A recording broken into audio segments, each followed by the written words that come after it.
कि ज्योत जले, ज्योत जले। ज्योत कैसे जलती होगा? नहीं कि ज्योत यूं थोड़ी जलती है। तुम राम नाम बोलो, हरे राम बोलो रे,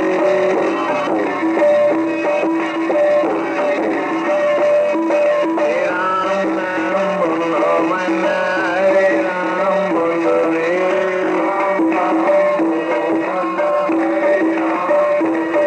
तुम श्याम नाम बोलो, हरे राम बोलो रे।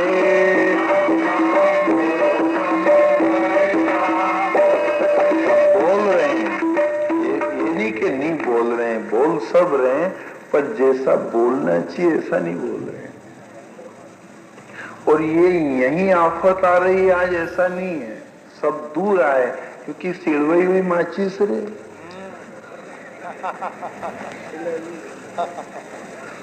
अब माचिस अच्छी गरम कर लो, चूल्हा के पीछे रख दो, थोड़ी तपा लो, फिर देखो अभी बड़ा खाली यूं करिएगा सर। अब ये जो बैठे हैं आज बोल रहे हैं नहीं, इनके 3-4 दिन बाद देख जो ही पंडाल तोकेगा ही। पर अभी मान लो कि आप देख रहे हैं कि हूं बोलूं मारा पड़ोस को यो बोले नहीं, यो चुप, तो ऐसा मत सोचना कि वो नास्तिक है नहीं बोले, वो सिलवई क्यों है।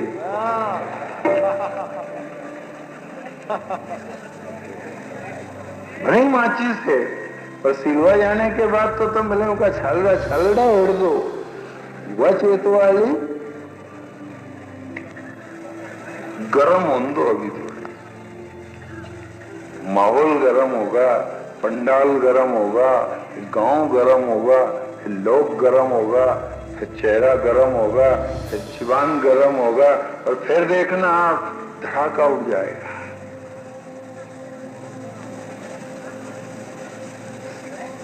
जाने कहां पड़ी सिलवा जाती है। व्यास नारद संवाद में यही हुआ था। जैसे ही सुना, व्यास जी भी गर्म हो गए थे, और नारद जी कह रहे हैं कि ईश्वर का नाम तो नहीं निकलता, और रिसाया करता, दिन भर मां को परेशान करता, पर जब उनके समक्ष गया, उनका प्रसाद लिया, दर्शन किया, सेवा करी, उनकी छाया पड़ी मेरे ऊपर, और ऐसा असर हुआ कि उत्तर दिशा की तरफ गया और नाम की रटन करने लगा, और एक तेजोमय प्रकाश देखा, और फिर वो लोभ हुआ, तब रोने लगा। आवाज आई ऊपर से कि बेटा रो मत, कुछ पाप और बचा, भजन के द्वारा उससे काट लो, उसके बाद तुमको अपने धाम में बुला लूंगा। वही दासी, वही एक काम करने वाली, वही एक बर्तन मांजने वाली एक गरीब नारी का बेटा नारद और ब्रह्मा की गोद से प्रकट होकर के, और आज बेरोक टोक दुनिया में वीणा बजाता फिर कितना बड़ा नाम हो गया। ये दर्शन, स्पर्श और सेवा का महत्व। और वह नारद जी ने जैसे ही अपने जीवन का वृत्तांत कहा, व्यास जी में भी भगवान के गुणानुवाद उपजे भी जैसे एक चेतना सी आई भीतर की भीतर। उस सरस्वती तट पर बैठे शम्याप्रास नामक स्थान पर भगवत गुणानुवाद गाने के भाव बने। यूं नहीं बन पाए थे, उदासीनता थी। जहां उन गुरु को कहा, वो सत्संग हुआ, वह दर्पण के उस कांच के सामने गए, अपने भीतर की चीज देखी, एकदम उसके प्रति नफरत पैदा हुई, ज्ञानामृत छिड़का, प्रेम पैदा हो गया। जब ईश्वर के गुण भी लिखने लगे, तो वहां से शुरू किया कौरव और पांडव। ये 100, ये पांडव 5। 5 की विजय हुई, 5 का झंडा उड़ा। 100 के साथ हजारों लाखों थे, हाथ में सत्ता थी और ताकत ज्यादा थी, फिर भी 5 जीते, बिना बाप के जीते, गरीब मां के बेटे जीते, राजपाट इनने पाया। बस ये 2 टप्पी में इस बात को समझो कि वह जो 100 थे उनने दुनिया के आगे की, और ये 5 थे इनने द्वारका नाथ के आगे की, इसलिए विजय। यदि को तो उससे कहना दुनिया से है। ये कथा दुर्योधन गया था निमंत्रण देने भी, पर प्रभु ने कह दिया मैं जाऊंगा तो शस्त्र नहीं उठाऊंगा, और जहां मैं नहीं जाऊंगा वहां मेरी 4 लाख सेना दूंगा जो युद्ध में भरसक प्रयास करेगी, साथ देगी। पर जिसको 4 लाख सेना दूंगा वहां मैं नहीं जाऊंगा। मुझे चाहते हो या मेरी 4 लाख सेना चाहते हो? दुर्योधन ने सोचा ये आदमी शस्त्र भी नहीं उठाए, लड़े तो नहीं, बैठा बैठा को क्या करें, 4 लाख आदमी लें, काम करेंगे। वो 4 लाख करने गए तो और खिजड़ा उगी गया। ने अर्जुन एक करने गया, मत उठाना शस्त्र, बैठे ही रहना प्रभु, तो भी मेरे को बहुत लाभ है। और वही हुआ, वो बैठा रहा तो न्याय का। यह लोगों ने सही नहीं सोचा उनके बारे में। यदि सही सोच लेते नहीं तो उनसे भी श्रद्धा उत्पन्न हो जाती और अपनी समस्या हल हो जाती। लोग कह रहे हैं अभी भी कि कृष्ण ने तो रथ हाँका, अर्जुन भी कैसा आदमी है जो उनको ले गया और उनके हाथ में घोड़ों की लगाम बागडोर दे दी और वो रथ हाँके। और अर्जुन से पूछा क्या रे भले आदमी, इतने बड़े आदमी और इतना सम्मानकारी द्वारका नाथ, उनसे तुम घोड़े और रथ ये काम करवाए? तो अर्जुन ने कहा मैंने घोड़ों की लगाम नहीं दी, मैंने अपना रथ की बागडोर नहीं दी थी, मैंने द्वारकाधीश को अपने जीवन की बागडोर दी थी। वो 5 घोड़े नहीं है, वो रथ नहीं है, ये शरीर रूपी रथ है। पाप और पुण्य के पहिए हैं, सत्व रज और तम की 3 ध्वजाएं, प्राण अपान व्यान उदान और समान, ये 5 प्राण के घोड़े हैं। मैंने इस जीवन रूपी रथ की लगाम कृष्ण को पकड़ा दी कि प्रभु अब तू ही चला तो हमारी नौका पार लगी और हमारी विजय हुई और धर्म का झंडा उड़ा। कथा से प्रेरणा लो कि अपने जीवन की बागडोर भी अर्जुन सरीखी भगवान कृष्ण को दे देना कि तू संभाल, और तेरे से ही कूंगा, दूसरे से नहीं कूंगा। नहीं जाऊं मैं रिश्तेदारी में, नहीं जाऊं किसी के पास अपना दुख रोने, मैं तो तेरे पास आया हूं और तू सुनेगा। तो फिर वही बात यहां मिल रही है कि 5 थे, गरीब थे, जंगल में रहते थे, कोई साथ नहीं देता था, पर इनने अपना दुख भगवान से कहा, इसलिए इनकी विजय हो गई। ये महाभारत का प्रमाण भी इसमें है कि आप दुख गाओ तो गुरु और गोविंद के आगे गाना, दूसरे के आगे मत गाना। फिर दूसरी कड़ी में पांडव और कौरव लड़ाई का कारण क्या? हिस्सा। हिस्सा नहीं दूंगा, और ये हिस्सा ले रहे थे, मांग रहे थे। दुर्योधन कह रहा कि मैं नहीं दूंगा। इसी पे युद्ध हुआ और इसी पे दुर्योधन मिट गया। हिस्सा जरूर देना, और ये हिस्सा भी किसको देना? धर्मराज को। धर्म के कार्य में, धर्म का कोई भी आयोजन हो, उसमें जो ना करे वो दुर्योधन। धर्म के कार्य में हमेशा हां, नहीं दूंगा, नहीं है समय, नहीं बने। तो दुर्योधन ने धर्मराज को ही तो कहा था, धर्म मांग रहा था, 5 गांव दे दो, ज्यादा नहीं बने, नहीं है मेरे पास, दे दे भैया, हम ज्यादा नहीं मांगे, सारा राजपाट तेरा, खाली 5 गांव दे दे, हम 5 भाई के लिए, सुई की नोक बराबर नहीं दूं। भगवान कृष्ण समझाने गए कि दुर्योधन समझ लो, धर्म को यदि कण और क्षण नहीं दिया है तुमने, तो पानी देने वाला भी नहीं छोड़ूंगा।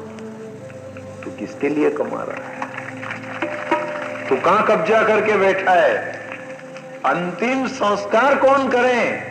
ये समस्या खड़ी हो जाएगी। देख अब भी मान ले तू मेरी, तो ये जंगा मत ठोक मेरे सामने कि हम 100 भाई है, हम 100 भाई है। और भगवान समझाने गए तब भी उसने यही कहा था, हम 100 भाई है, क्या समझता है तू ग्वाल हमको? वह जांग भीम ने गदा से जो तोड़ी नहीं, तो कुत्ते और गीदड़े मांस के लोथड़े तोड़ तोड़ के खाते रहे। तब भगवान कृष्ण पहुंचे मैदान में और कहा, दुर्योधन अब ठोके नहीं जान। तू मेरे सामने बजा बजा कहता था हम 100 है, हम क्या समझे तुमको, नीचे जाओ और नी देना। अब वो दुर्योधन के रहा, द्वारकाधीश कोई बगल में खड़ा हो तो बुला दो, ये कुत्ते मेरी जांग के घाव में मुंह भर के मांस तोड़े, मेरी जान निकले, कोई कुत्ते भगाने वाला हो तो भेज दो। अंतिम युद्ध था उस दिन, और यहां दी थी भीम ने खींच के, जो वो हमेशा बजाया करता था। क्या समझूं मैं? इसलिए फिर एक आग्रह कर रहे हैं, कभी अरमान से मत कहना, कभी बड़ा बोल मत बोलना।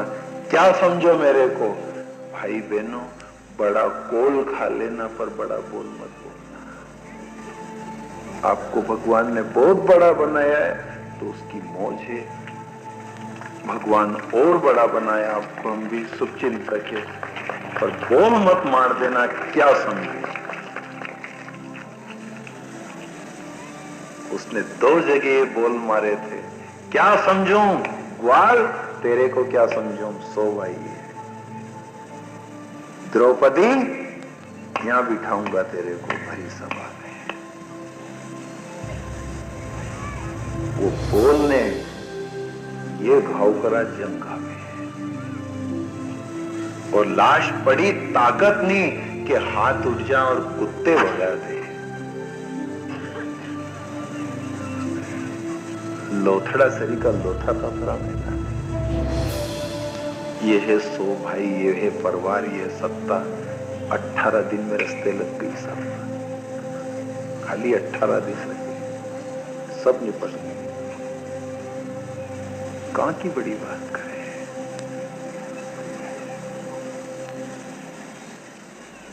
ये फूलिया फूलिया क्या फिरे जगत में,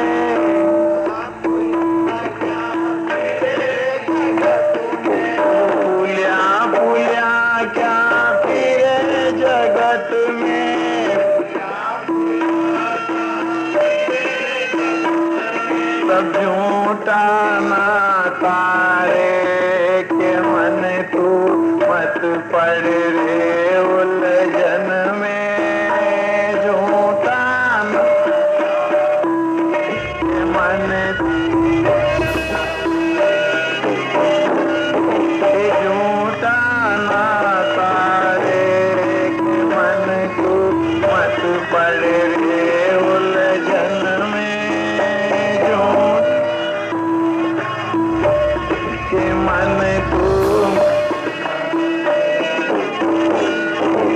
ये सब खुलते थे, ये उचकते थे, पर कभी बोल, कभी ऐसे शब्द पांडवों की तरफ से नहीं चले। उनके साथ अन्याय कितना, उनके सोते हुए 5 बच्चे काट डाले अश्वत्थामा ने। प्रतिज्ञा कर ली, निकल गया भूल से, क्योंकि जोश आ ही जाता। आखिर मां थी। बहुत बुरा हुआ, आप जैसे धनुर्धारी के होते हुए, और मेरे 5 बच्चे, अर्जुन से भी नहीं रहा गया।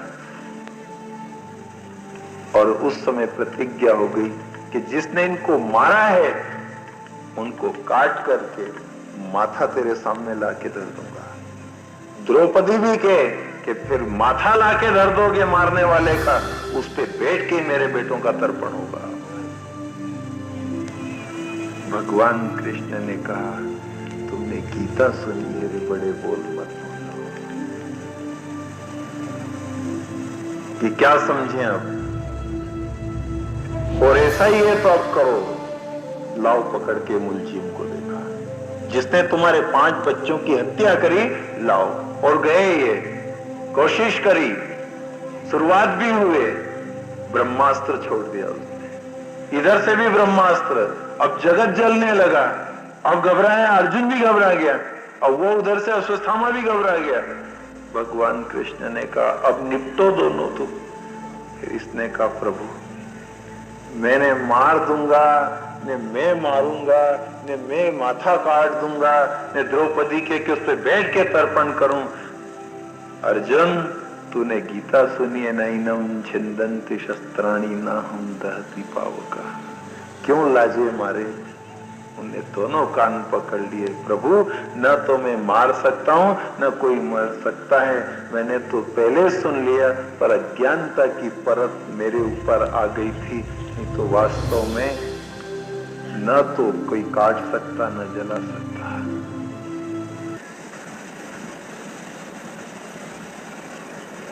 वापस करे दोनों के शस्त्र, शांति हुई, पकड़ा इसको, ले गए द्रौपदी के सामने, ये तुम्हारे बेटे को मारने वाला। अर्जुन ने तो मना कर दिया, गुरुपुत्र है, मैं तो इसे नहीं मारूंगा। और मैंने सुना है नाहम दहति पावकः,